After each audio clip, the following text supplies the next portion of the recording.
आपने क्या करना है 2025 में?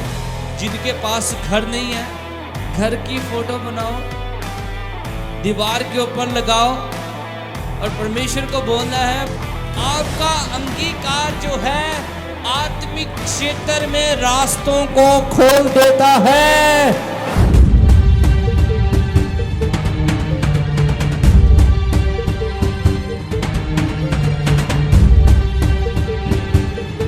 हालेलुया। मुझे नहीं पता आप किस परिस्थितियों में हैं, किन चीजों में हैं, लेकिन परमेश्वर उनकी भरपाई करने के लिए आपके साथ खड़ा है।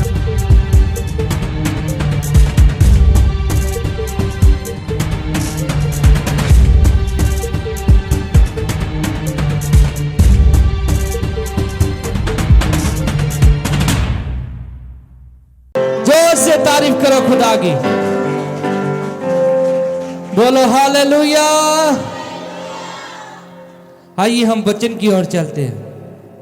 बहुत बार ये वचन आपने सुना होगा, लेकिन आज कुछ नया सीखेंगे इस वचन से। मेरे साथ निकालिए मरकुस की किताब, उसका 5 अध्याय और 25 आयत से पढ़ेंगे प्रभु का वचन क्या कहता है। एक स्त्री थी जिसको 12 वर्ष से लहू बहने का रोग था। जिसको 12 वर्ष से लहू बहने का रोग था। उसने बहुत वैद्यों से बड़ा दुख उठाया। उसने बहुत वैद्यों से बड़ा दुख उठाया और अपना सब माल व्यय करने पर भी उसे कुछ लाभ न हुआ था। परंतु और भी रोगी हो गई थी। हालेलुया। हमने यहाँ पे पढ़ा, बहुत बार मैंने इस वचन के ऊपर प्रचार किया, बहुत बार आपने सुना भी होगा। एक स्त्री थी जिसको कितने वर्ष से, कितने सालों से, 12 सालों से रोग था। वो कौन सा रोग था? जो लहू बहने का रोग था। और उसने आगे हमने क्या पढ़ा? बहुत सारे वैद्यों से बड़ा दुख उठाया, बहुत सारे वैद्यों के पास भी गई, लेकिन उसको कुछ आराम नहीं हुआ। बोलो हालेलुया।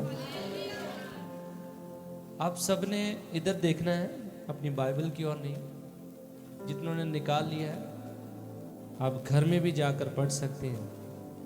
ध्यान से समझना है इस वचन को। बोलो हालेलुया। एक स्त्री थी जिसको 12 साल से लहू बहने का रोग था। और दूसरा हमने क्या पढ़ा? उसने बहुत सारे वैद्यों से बहुत दुख उठाया। आगे क्या पढ़ा? तीसरी लाइन में, अपना पैसा खराब करने के बावजूद भी कोई लाभ ना। बोलो हालेलुया। पुराने नियम में अगर हम देखें, बैठ जाओ आज जल्दी। मैं नहीं चाहता कि वचन डिस्टर्बेंस हो।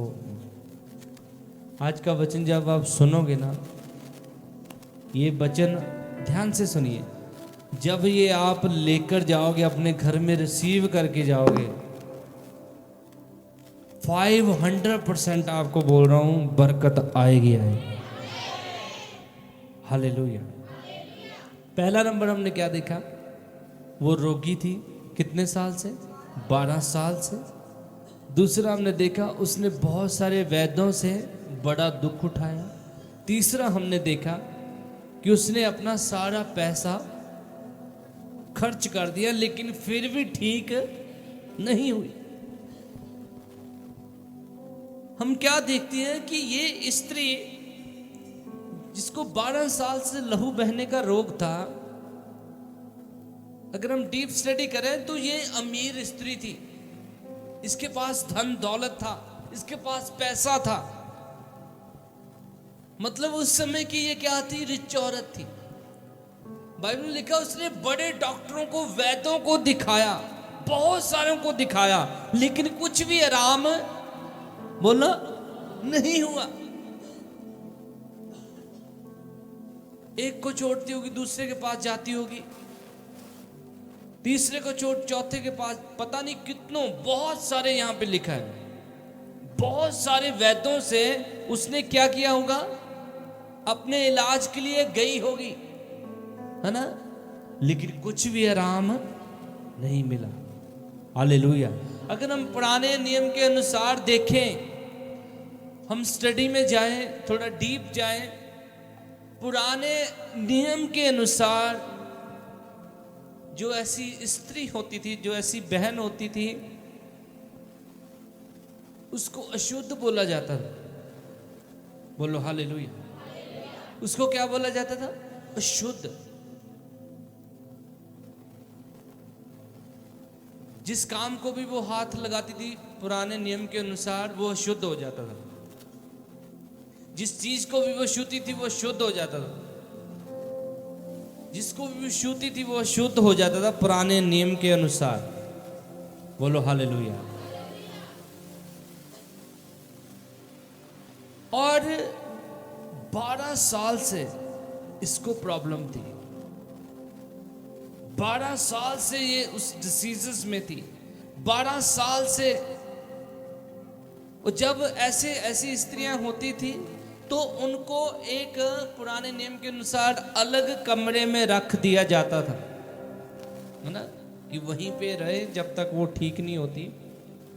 वहीं पे वो खाना बनाए, वहीं पे वो रहे, वहीं पे वो सब कुछ करे, वहीं पे वो अपना सब कुछ, अपने जो भी काम करना पर्सनली वहीं पे वो करे। Hallelujah, hallelujah. तो आगे हमने क्या पढ़ा? वह यीशु की चर्चा सुनकर, यीशु की चर्चा सुनकर भीड़ में उसके पीछे से आई, भीड़ में उसके पीछे से आई और उसके वस्त्र को छू लिया, उसके वस्त्र को छू लिया, क्योंकि वह कहती थी यदि मैं उसके वस्त्र ही को छू लूंगी, यदि मैं कहती उसके वस्त्र ही को छू लूंगी तो चंगी हो जाऊंगी, तो चंगी हो जाऊंगी। हालेलुया। वो भीड़ में, यीशु के पीछे बहुत भीड़ चलती थी जब यीशु मसीह यहाँ थे। तो मेरी तो ये भी इच्छा है, आपको भी ये प्रार्थना करनी चाहिए कि हम यीशु मसीह का शहर देखने जाएं। उन आमीन बोल दो। हालेलुया। क्या खुदा कर नहीं सकता? प्रभु कर सकता है। कोई ऐसा टूर बनाए हमारे यीशु दरबार चर्च का ही कि हम सब जाएं यीशु के नाम। हालेलुया। बोलो हालेलुया। उस समय यीशु के पीछे बहुत भीड़ रहती थी। और हमने पढ़ा, वह यीशु की चर्चा सुनकर भीड़ में उसके पीछे से आई, उसके वस्त्र ही को उसने छू लिया, क्योंकि वह कहती थी यदि मैं उसके वस्त्र ही को छू लूंगी तो चंगी। और 29 आयत पढ़िए। और तुरंत उसका लहू बहना बंद हो गया, और उसने अपनी देह में जान लिया कि मैं उस बीमारी से अच्छी हो गई हूँ। हालेलुया। बाइबल में लिखा तुरंत उसका लहू बहना बंद हो गया। हालेलुया। इतनी बड़ी बीमारी के होने के बावजूद भी ना, बहुत सारी भीड़ थी। और अगर यहूदियों के अनुसार, अगर पुराने नियम के अनुसार वहाँ पे उसको कोई देख लेता, जो व्यवस्था को जानने वाले यहूदी थे, उनको कोई देख लेता, उस बहन को कोई देख लेता, तो उसके ऊपर पत्थर भी पड़ सकते थे। पत्थरों से उसको मारा भी जा सकता था, क्योंकि वो एक अशुद्ध बीमारी थी। वो बाहर घूम नहीं थी सकती। Hallelujah, hallelujah. बोलो हालेलुया, हालेलुया। लेकिन हम एक बात के ऊपर यहाँ पे गौर करेंगे, क्योंकि वह कहती थी। 12 साल से बहुत दुख उठाया, वो ठीक नहीं हुई। बहुत सारे वैद्यों के पास गई, तब भी ठीक नहीं हुई। हालेलुया। बहुत 12 साल से कितना उसने किया होगा कि मैं ठीक हो जाऊं, लेकिन वो ठीक नहीं हो पाई। बोलो हालेलुया, हालेलुया। ठीक हुई कैसे हो?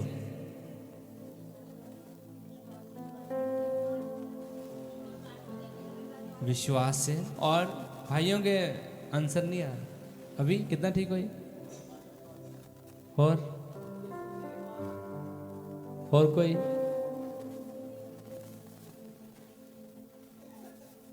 हनोक हस रहा तो बाइबल हैगी अज मजीशना दी सारे ने। जब आप सुनोगे ना आज वो कैसे ठीक हुई, तो बड़े बड़े रोग आपकी शरीर से चले जाएंगे यीशु के नाम। हालेलुया। वो एक कमरे में बंद थी। अगर हम, जैसे मैं बोल रहा था ना कि स्पिरिचुअल रैनम, आत्मिक क्षेत्र, जब हम शैतान के साथ फाइट करते हैं तो कैसे करते हैं? ऐसे तलवारें लेकर।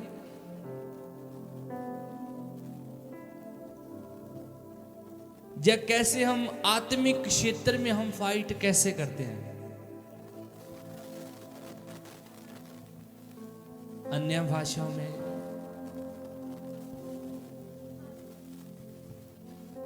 वो कैसे ठीक हुई? क्योंकि वो एवरीडे आत्मिक क्षेत्र में बोलती थी। Hallelujah, hallelujah. हर रोज वो बोलती थी, रूम में बैठी वो बोलती थी। उसका अंगीकार सही था। अंगीकार की सामर्थ ने उसको हील कर दिया। जब उसने छुआ, उसने यीशु मसीह का गारमेंट नहीं, उसने यीशु मसीह के दिल को छू लिया। जोर से तारीफ करें, जोर से ताली बजाकर। उसका अंगीकार जो था एवरीडे था। उसका अंगीकार जो था हर रोज था कि जब मैं यीशु के पल्लू को छू लूंगी तो मैं चंगी हो जाऊंगी। बोलो हालेलुया। आत्मिक क्षेत्र में जब हम जाते हैं, जैसा हम बोलते हैं, बोलने के द्वारा आत्मिक क्षेत्र में हम विजयी होते हैं। बोलो हालेलुया। जब हम स्पिरिचुअल रैनम में जाते हैं, जब हम उस अंगीकार को करते हैं, तो परमेश्वर के वचन में लिखा है वैसा ही आपकी लाइफ में होना शुरू हो जाता है। आमीन। छोटा है। हालेलुया। वो हर रोज अंगीकार करती थी। मैं किसी पास्टर को बता रहा था, उसकी गवाही सुन रहा था। महेंद्र सिंह धोनी जिहड़ा अपना इंडिया दा कैप्टन रहा ना, इंडिया टीम दा, जदों वो फर्स्ट टाइम क्रिकेट दे विच आया ते उहदे कोच ने उहनूं कहा, कहना जदों तू विकटां दे पिछे खड़ा होना ना, कहना तू ये कहते रहना भी आउट आउट आउट। मतलब दुनियावी बात है, लेकिन उसका अंगीकार क्या था? बोलो आउट। अंगीकार करता रहता था। कहते सबसे ज्यादा विकेटें महेंद्र सिंह धोनी ने ली। बोलो हालेलुया। क्योंकि उसका अंगीकार क्या था? आपका अंगीकार क्या है? हालेलुया। आपके अंगीकार, आपके शब्द कैसे हैं आज? उसने अंगीकार किया। पता नहीं कितने सालों से उस कमरे में बंद होगी, लेकिन वो स्पिरिचुअल रैनम में थी। वो बोलती रही। उसने बोलना बंद नहीं किया। हर रोज बोलती होगी, हर रोज बोलती होगी कि जब मैं यीशु के पल्लू को छू लूंगी तो मैं चंगी हो जाऊंगी। Hallelujah, hallelujah, hallelujah. ये है अंगीकार की सामर्थ। बाइबल में लिखा है आपके शब्दों में सामर्थ है। आप कैसे शब्द घर में यूज करते हो, ये आज आपको बड़े गंभीरता की बात मैं बता रहा हूं। बड़े सोच समझ के बोलने चाहिए। आपने क्या करना है 2025 में? जिनके पास घर नहीं है, घर की फोटो बनाओ, दीवार के ऊपर लगाओ और परमेश्वर को बोलना है, प्रभु तेरा धन्यवाद, तूने मुझे घर दे दिया है। आपका अंगीकार जो है आत्मिक क्षेत्र में रास्तों को खोल देता है। बोलो हालेलुया। आपका सही अंगीकार जो है शैतान की दुष्ट आत्माओं को पीछे करते करते हुए अपने लिए रास्तों को खोल देता है। बोलो आमीन। इस बहन ने बहुत सारा पैसा वेस्ट किया, लेकिन इसने अंगीकार बंद नहीं किया। अपना अंगीकार 2025 में सही रखे। अपना अंगीकार 2025 में सही रखे। बोलो हालेलुया, हालेलुया। अभी अपने पासपोर्ट पे हाथ रख के प्रार्थना करें, परमेश्वर तेरा धन्यवाद, तो 2025 में मुझे अच्छी कंट्री में लेकर जा रहा है। जो बोलना, जो कंट्रियों में जाना चाहते हैं, हर रोज पासपोर्ट, पहले तो पासपोर्ट नहीं है जिनका वो बनवाएं। ये जो बातें बोल रहा हूं मैं वैसे नहीं बोल रहा हूं आपको, मैं स्पिरिचुअली अंदर से बोल रहा हूं, इसको हल्के में मत लेना। बोलो हालेलुया। सबसे पहले अपना जो जाना चाहते हैं, जो जाना चाहते हैं, कितने जाना चाहते हैं, पासपोर्ट बनवाएं, प्रार्थना करें, प्रभु तेरा धन्यवाद, तू मुझे फॉरेन कंट्रियों में लेकर जा रहा है। बोलो हालेलुया। ना मेरा अंगीकार था, मेरे अंगीकार थे कि प्रभु तू मुझे लेकर जा रहा है, मैं वहां पे प्रचार कर रहा हूं। सच बोल रहा हूं मैं आपको, मेरे अंगीकार थे ये कि प्रभु मुझे यूज कर फॉरेन कंट्री में, चाहता हूं मैं तेरा नाम वहां पे भी बताऊं। हालेलुया। पिछले साल ही है ना, पिछले साल सिंगापुर, मलेशिया, नेपाल में 3 कंट्रियों में खुदा ने घुमाया और प्रभु की महिमा करने के लिए प्रभु लेके गया। जोर से ताली बजाए परमेश्वर। दुबई में परमेश्वर लेकर गया। आपके अंगीकार जो है, अंगीकार की सामर्थ जो है वो अद्भुत तरीके से कार्य करती है। आप कोई नॉर्मल नहीं हो, जो आप बातें बोलते हो वो स्पिरिचुअल रैम में घूमती रहती है, आत्मिक क्षेत्र में वो घूमती रहती है। इसलिए 2025 में ऐसी बातें कोई ना निकाले जो आपकी स्पिरिट को खराब करे, जो आपके आत्मिक क्षेत्र को खराब करे। एवरी डे प्रार्थना करते रहे, हर रोज प्रार्थना करते रहे, अंगीकार करते रहे, वचन को बोल बोल के प्रार्थना करते रहे। परमेश्वर वैसा ही आपकी लाइफ में, मैं बोल रहा हूं कि होने के लिए अनुमति दे देगा यीशु के नाम।